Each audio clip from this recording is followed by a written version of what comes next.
ملکہ سے ایک دفعہ چاہوں گا میں دوبارہ پوچھ لوں. ملکہ بھی جو ایک تو ایم ایل اے پاس ہوا ہے، اس کے علاوہ بھی کچھ اور قانون سازی بھی ہے سامنے؟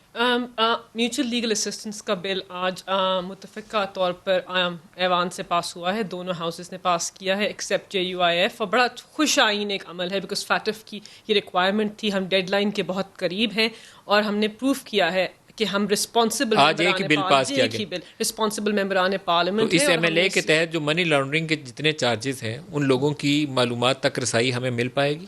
جی بالکل، کیونکہ ہم نے ایک جو عمل 9 سال سے مکمل تھا اس کو کمپلیٹ کیا، آج مکمل کیا ہے کہ ایک سینٹرل اتھارٹی اسٹیبلش ہوگی، کیونکہ سینٹرل اتھارٹی کی ریکوائرمنٹ انٹرنیشنل لا کے انڈر بھی ہے، منسٹری آف انٹیریئر کے انڈر یا جی ان کے انڈر منسٹری آف لگے گی، انٹیریئر اور کے پھر انڈر؟ تینوں سیکرٹریز لا اور فارن افیئرس اور منسٹری آف انٹیریئر کے اس کمیٹی کے اندر بیٹھیں گے، اور ہوم سیکرٹریز بھی ہوں گے، اور وہیں اس سینٹرل اتھارٹی کے پاس انفارمیشن آئے گی اور وہیں سے جائے گی. اور by law who is going to be to seek M L As mutual legal assistance کون سیک کر سکے؟ یہی سینٹرل اتھارٹی، یہی سینٹرل اتھارٹی سیک منسٹری کرے آف انٹیریئر کے انڈر. اور یہ بڑا ایک خوش آئین امینڈمنٹ تھا، ایک خوش آئین بل تھا، اور اس کی اشد ضرورت تھی. کیا اس بل کے تحت جن لوگوں پہ الزام ہے کہ ان کے سوئس اکاؤنٹس میں $200 ارب آپ کی حکومت نعرہ مارا کرتی تھی جب آپ اپوزیشن میں پڑے ہوئے ہیں، یا برٹش ورجن آئی لینڈ میں جن لوگوں نے کمپنیاں رجسٹر کرائی ہیں، ان کی اطلاعات ملیں گی آپ کو؟ دیکھیے میں کسی بھی کیس کی اسپیسیفکس کے اوپر تو بالکل کامنٹ نہیں کروں گی، لیکن اس کا ضرورت اس لیے تھی کیونکہ پاکستان سے پیسے لانڈر ہو کر باہر گئے،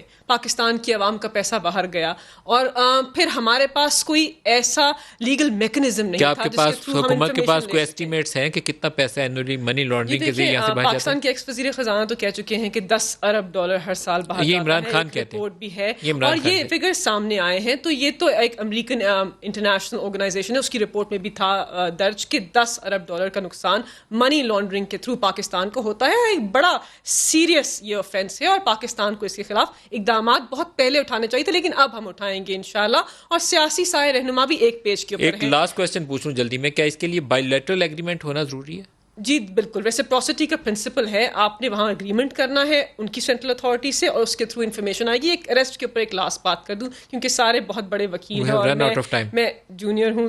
اگر ایک لائن میں کچھ کہنا بس یہ کہ یہ جو اریسٹ کا پاور ہے یہ غیر آئینی نہیں ہے. ٹھیک ہے کہ اس کے پیرامیٹرز ڈیسائیڈ ہونے چاہیے، لیکن آئین کے خلاف نہیں ہے. ڈسکریشن جو ہے وہ آئین کی روح سے متصادم ہے، ڈسکریشن نہیں ہونی چاہیے. اس کے اوپر آپ بات کر سکتے ہیں لیکن غیر آئینی نہیں ہے.